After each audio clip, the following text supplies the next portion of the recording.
I'll start again.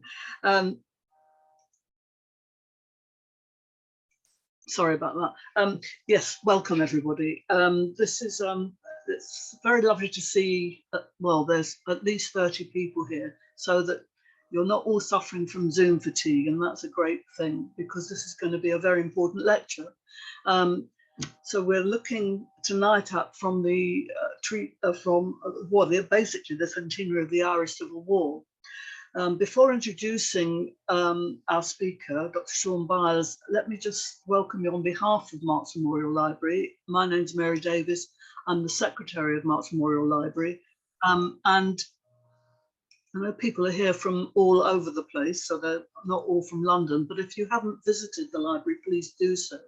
And if you don't, and please, people are coming in all the time now. Please join the library if you haven't. Marks Memorial Library was founded in 1933 with the aim, and I actually think we do it, of advancing education, knowledge and learning in all aspects of the science of Marxism and the history of socialism and the working class movement.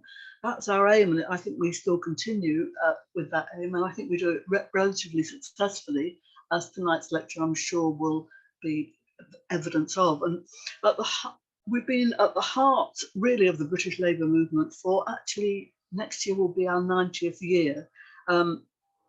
So please support our work, and please join the library if you haven't done so. And if you are in London, please visit us because it's a wonderful building. It's a historic building rooted in Clerkenwell's radical tradition. Our education programme is online and on site, but the library itself is home to a unique collection of published and archival sources on related subjects, including trade unionism, peace and solidarity movement, and of course the Spanish Civil War, where we are also the headquarters of the International Brigade Memorial Trust. You will be getting some information in the chat about what we're doing and how you can join and all the rest of it. But just to give you a very brief announcement of our summer lecture series, which is online and on site. So it's a hybrid, as we call them. There's a series of 3 lectures on trade unions in the Labour Party, the influence of economism, imperialism and syndicalism. This starts on the 12th of July, Tuesday, the 12th of July, and goes on for 3 successive or 2 more successive Tuesdays. It's a series of 3 lectures delivered by Alex Gordon, who's the chair of our library, and of course, as you know, is also president of RMT, obviously in his personal capacity. And myself, and we'll look at the historic relationship between British trade unions and the Labour Party, and the development of the uniquely British, Labourist form of British social democracy. So you're very welcome to attend those. You'll find online and on site. If you happen to be in London, please come to the library because it's a great place. So without further ado, because you haven't come to listen to me tonight, I would like to introduce our speaker, who will be speaking, as you know, from the treaty to the Civil War in Ireland.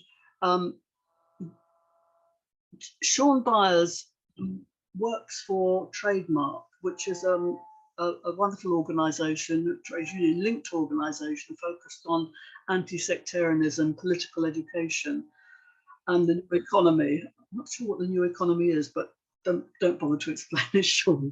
Give us your lecture. Sean is the author of Sean Murray, Marxist, Leninist and Irish Socialist Republican. This is published in 2015. It's a political biography of a veteran, Sean Murray was, of the War of Independence and also the Communist Party of Ireland General Secretary. So without further ado, I really would like to welcome Sean to give his lecture, which I'm really looking forward to. We always celebrate centenaries. Whether we should be celebrating the centenary of the Civil War, I'm sure Sean will tell us why we should or shouldn't. So Sean, over to you, and it's great to see you, and it's great to see so many people here. Just before you start, just to say, I can't see everybody on screen because I'm glad to say, too many of you. That's a really good problem, not a problem, it's wonderful. So if you do have questions for Sean when he's finished speaking, or comments, please put them in the chat. I won't be able to see people putting their hands up, so it would be great if you do that. So without further ado, Sean Byers, please, let's hear your lecture. Thanks very much, Mary. Thanks for the lovely introduction and for the invitation to speak tonight. I've always wanted to do something with the Marx Memorial Library, so this is my chance. The library, as you've said, is an essential resource for our movements, and the library and those closely involved with it have always been serious about engaging with Ireland from an anti-imperialist perspective. So I jumped at the chance to give this talk when I was given the opportunity. I'm going to just share my screen so you can look at a presentation. I think it's probably easier on your eyes if you look at a presentation rather than having to look at me for the next half an hour. So there we go. Is that all right, Mary? Yeah. Okay. Well, I'm not going to give a blow-by-blow account of the Civil War period because it would be of limited value, and there are lots of great books that could do a far better job of it than I could. Instead, I'm going to focus on a few key aspects that help us to understand what was being fought over. In other words, what was at stake for those involved and for Irish society more generally. So the treaty negotiations begin not long after the truce comes into effect on the 11th of July 1921. And that ends the War of Independence on a stalemate after 2.5 years. And the British government agrees to a ceasefire and to enter formal talks after concluding that the national liberation movement can't be defeated through coercive means alone. So the political basis for the British government's position is the clear democratic mandate that has been established for Irish self-determination in successive elections. Most of you will be familiar, most of you will know that in the 1918 Westminster elections, Sinn Féin win 73 of 105 seats in Ireland.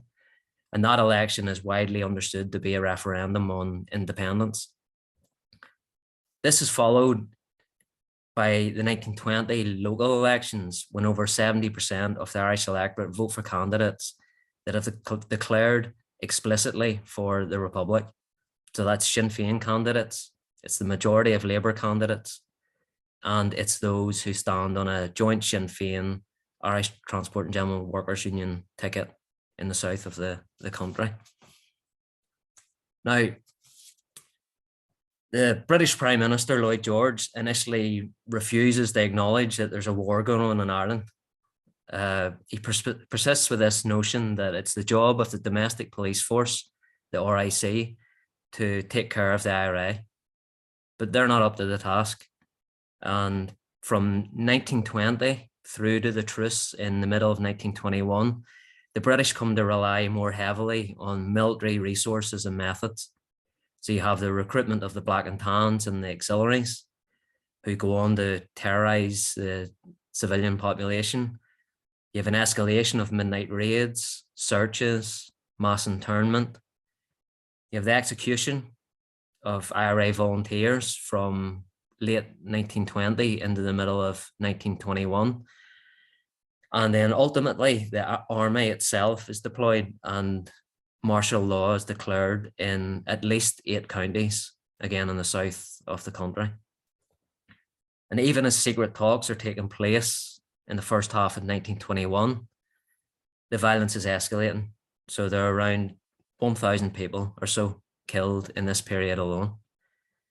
And the advice given to Lloyd George at this point by General Macready, who is his most senior military commander in Ireland, is that we have to go all out or get out. Those are his words. So by which he means all out, declare all out war on the IRA and 70% of the Irish population, or get out. In other words, find a political solution that enables us to withdraw with our interests intact. At the same time, the British government's role in Ireland is attracting strong criticism at home and internationally. So a lot of this criticism comes from the US, where there's huge sympathy for the Irish Republican cause. And Sinn Féin plays a blinder in terms of propaganda in America. Sections of British public opinion are also moved by reports of atrocities that appear in newspapers, atrocities carried out by Crown forces. And you begin to see protests against the government's policy in Ireland take place across Britain. The newly established British Labour Party is emerging as the main opposition. It's the government in waiting. Its position on Ireland is quite watery. It's to support a form of self-government within the empire, but it's a much stronger position than the government of the day. And Labour actually sends a delegation to Ireland to investigate and report back on what is happening. And whilst there, they meet with Sinn Féin, they meet with the trade union movement, they meet with the Labour Party leadership, and they come back and they produce a report and they hammer the government with it. So with all of this pressure building, internally, domestically, in Ireland and internationally, Lloyd George decides to negotiate a political solution that safeguards British imperial interests. Now, the treaty negotiations themselves centre around two main issues. The first is the unity of Ireland, and the second is the relationship of Ireland to empire. The first of these has already been largely decided by the time negotiations begin. The British government has passed the Government of Ireland Act 1920, creating two separate political entities. Unionists have been given their own parliament, which was opened by King George in June, and they're busy laying the foundations for their own state. Partition was essentially a reality and not up for negotiation as far as the British were concerned.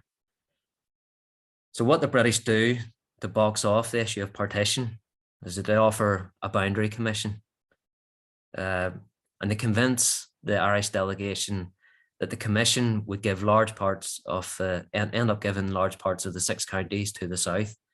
The implication of that being that the northern state would be rendered unviable.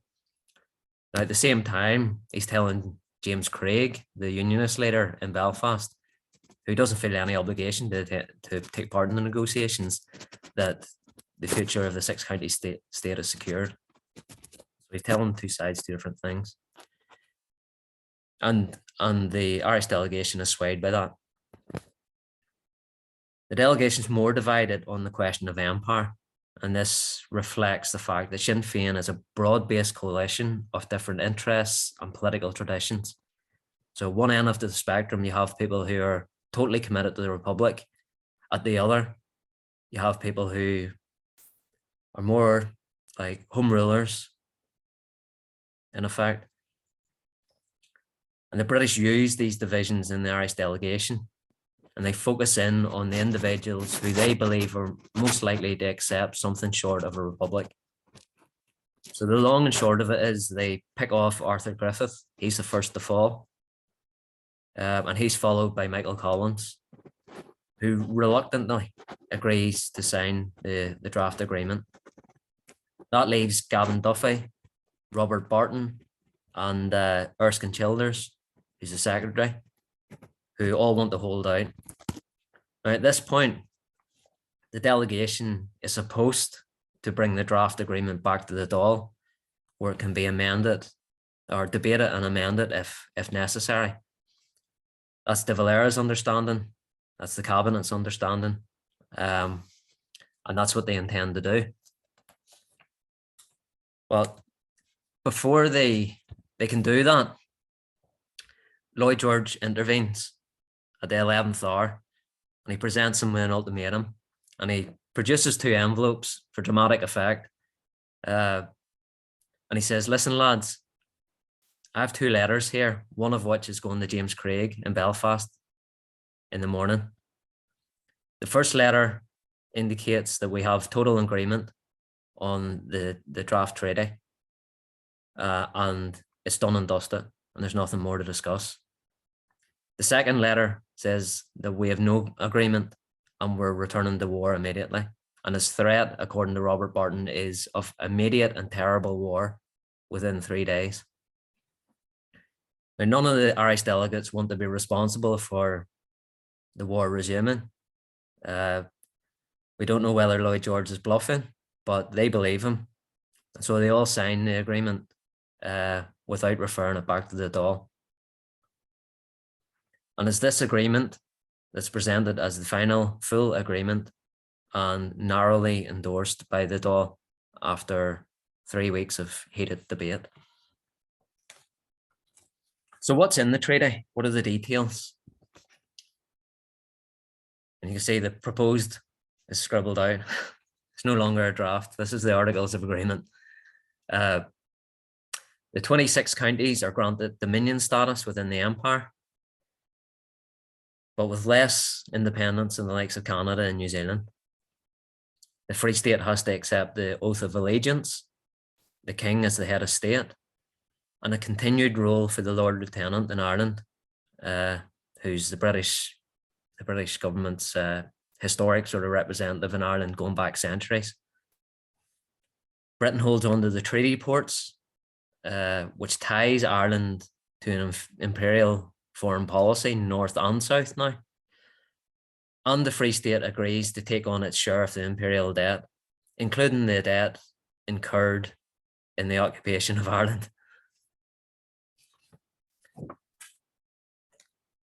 So this is how Churchill sums it up a week later in the House of Commons. That's how he sums it up, the outcome that they've achieved from a British perspective. He says, Sinn Féin demanded an independent sovereign republic for the whole of Ireland, including Ulster. We insisted upon allegiance to the Crown, partnership in the Empire, facilities and securities for the Navy, and a complete option for Ulster. Every one of these conditions is embodied in the treaty.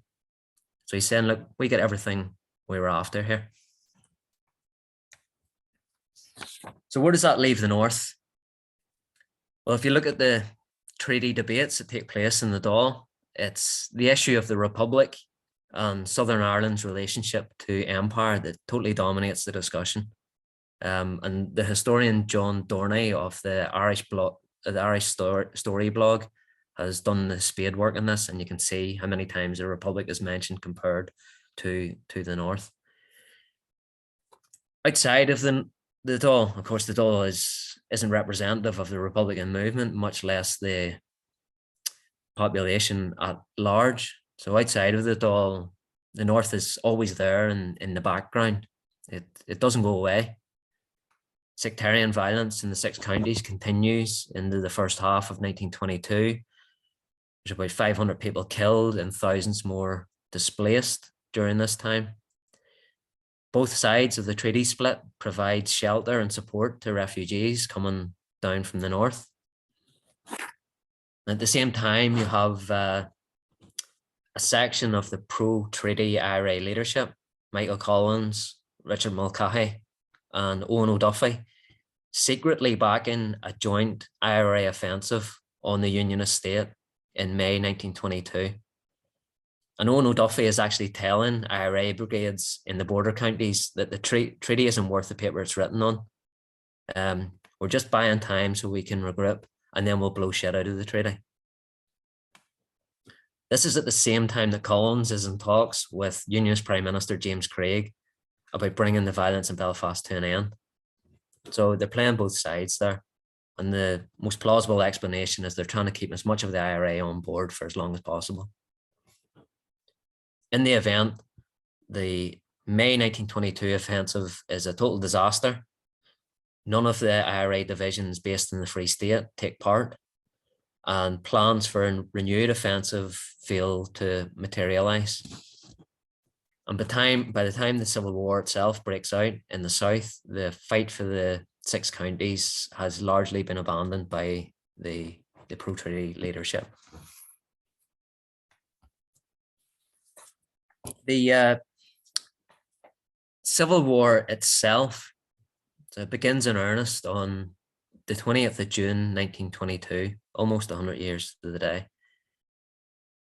In the months leading up to this, divisions within the Republican movement gradually open up. There's nothing inevitable about the Civil War, but the divisions between them gradually open up, and divisions within the IRA group open up in particular. And these culminate in what's known as the Banned IRA Army Convention of March 1922, where a majority of IRA officers vote to reject the treaty, to repudiate the authority of the provisional government and establish a new IRA executive. Following this, a militant section of the IRA, anti-treaty IRA, decides to occupy the forecourts in Dublin, and their hope is to provoke a confrontation with the British. This doesn't spark the Civil War. What eventually sparks it is the assassination of Henry Wilson, who's a Unionist MP at this time, and is a retired British Army general who's had a major role in Ireland up to that point. The killing's blamed on the IRA, and the British government puts Collins under serious pressure to crush the Four Courts garrison. They say to them, look, if you don't go in, we will. And so he sends in the National Army, the Free State Army, to do that. And he uses British supplied long-range guns in the bombardment of the Four Courts.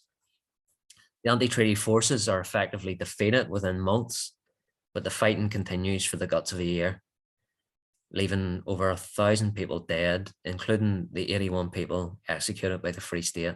And that's 77 Republicans and 4 people who are convicted of criminal offences.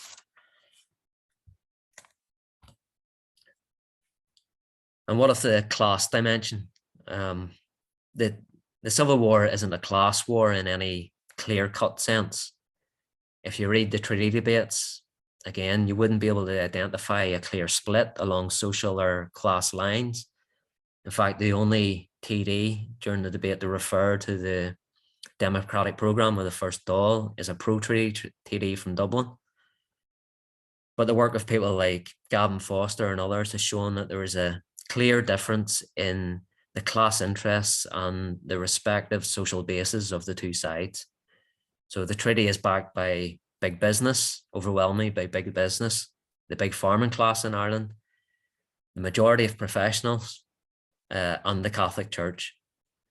And these interests are represented politically by the old Home Rule political establishment and conservatives within Sinn Féin, which come together to become the dominant faction on the pro-treaty side and in the provisional government. These are the social and political forces that produce the counter-revolution, which has in some ways already begun within the national movement long before the treaty is signed. So during the War of Independence, there's a lot of land agitation in the form of strikes, land seizures, cattle drives, and so on. Sinn Féin are keen to put an end to this because the land issue is one of the major fault lines in Irish society. It causes huge tensions within the Republican movement. It divides Republicans, and so Sinn Féin want to keep a lid on that. And so the Dáil courts generally, during the War of Independence, they generally rule in favour of landowners and big farmers. Around the time of the truce, the middle of 1921, Sinn Féin start to become more concerned about the disruption that's being caused by industrial strikes. And the IRA is sent to break up some of these struggles and to end the occupations that are taking place. And that's a source of tension, again, with the local trade union movement, and even with local IRA units. And there's some resignations in Limerick and Wexford and different parts as a result of that. At the height of the Civil War, Kevin O'Higgins, who's the Minister for Home Affairs, and Patrick Hogan, who's the Minister for Agriculture, they established the Special Infantry Corps to deal with what they describe as social anarchy. Now, in that, they're including poaching, making, and robberies and all sorts of criminal behavior, but they lump in with that industrial and political struggles. One of the main purposes of the Special Infantry Corps is to break up strikes, to end land seizures and cattle drives, to support bailiffs, and to enforce the collection of rent. So it's clear at this stage that the dominant faction within the pro-treaty side is determined to eradicate any hint of social radicalism. And this goes hand in hand with their efforts to destroy the anti-treaty IRA. So what can we say about the social and political character of the anti-treaty side? Well, it's broadly made up of De Valera's Sinn Féin contingent, around 70% of IRA commanders, Cumann na mBan, which rejects the treaty, the majority of the Irish Citizen Army contingent, and the Communist Party, whose position is articulated here in its weekly paper, The Workers' Republic. What unites these different elements is their opposition to the imperial clauses of the treaty. But there's also a class basis to the anti-treaty cause, in that most of the IRA rank and file are opposed.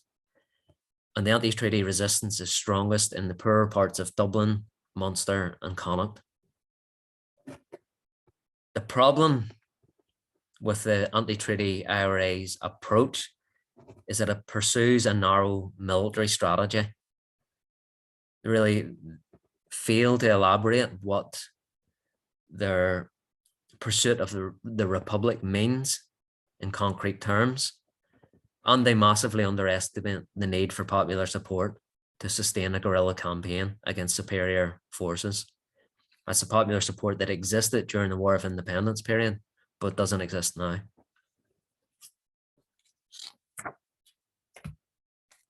And of the anti-treaty IRA leadership, it's only really Liam Mellows in particular who's won over the left-wing strategy. And that's very late in the day. He's reading the Communist Party newspaper, or reads the Communist Party program whilst he's in jail.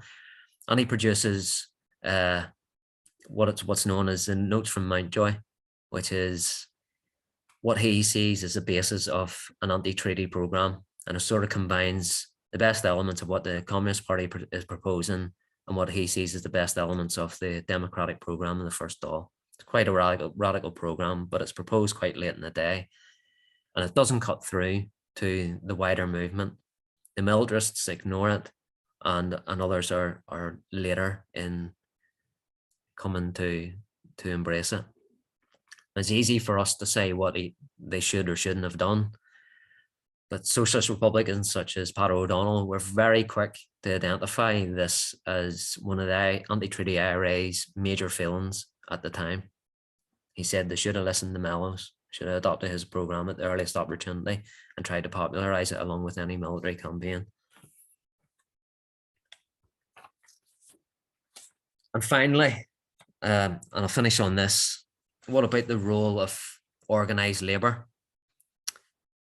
Well, up to 1921, the Irish labour movement has an official policy of supporting Irish self-determination. During the War of Independence, Labour supports the Republican cause in different ways. There's 3 general strikes in as many years, all for political reasons, as well as being engaged in industrial and land struggles on the ground. This leaves the movement in good shape electorally, and in terms of trade union membership doubles during that period, 200,000. Electorally, Labour wins more votes actually than the anti-treaty Sinn Féin in the 1922 election. So they're in good shape at this stage. Under the leadership of Tom Johnson, poor Tom Johnson, the position taken is that it's sort of the treaty will settle the national question and clear the decks for class politics. And Johnson in particular sees the labour movement's role as a broker for peace and stability. to embed the treaty, and then we can assert our demands. So whilst there's an official policy of neutrality on the treaty, in practice, the institutions and leaders of organised labour fall in behind it. Trade union struggles are demobilised in the interests of political stability, and that's despite rising unemployment and wage struggles. The only major action called by Congress during this period is a general strike against militarism, and that's widely understood to be a general strike against the militarism of the anti-treaty IRA, and it's supported by the Catholic Church, by big business, and by the pro-treaty side. Labour then enters the Dáil as the official opposition, unintentionally giving credence to the treaty and the nascent Free State. They obtain some small concessions from the government in policy terms, but it starts to become, how do you put this, a bad look when they're seen to be standing by whilst Free State forces are being used to break strikes. That doesn't help them at all. In the 1923, the election that follows, Labour pays the price for its seeming irrelevance to the industrial war and to the national question, both of the main issues of contention. The trade unions are eventually defeated, membership goes into decline, and the Labour Party is relegated to sort of the third wheel in the southern political system. Meanwhile, the counter-revolution continues apace into the 1920s and 30s, and it's sort of left to the IRA left, to the Communist Party, radicals within the Labour Party, and Larkin and his followers to pursue the Socialist Republican position. So I'll leave it there, Mary, and I'll be happy to have a chat with people in attendance. Thanks. Oh, that was excellent. Thank you so much, Sean.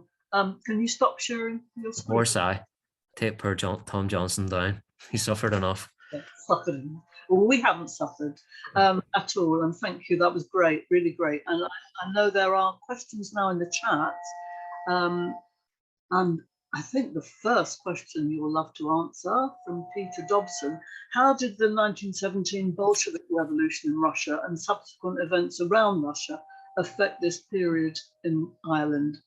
I'm sure that is a good question for you, Sean. Yeah, that's a really good question.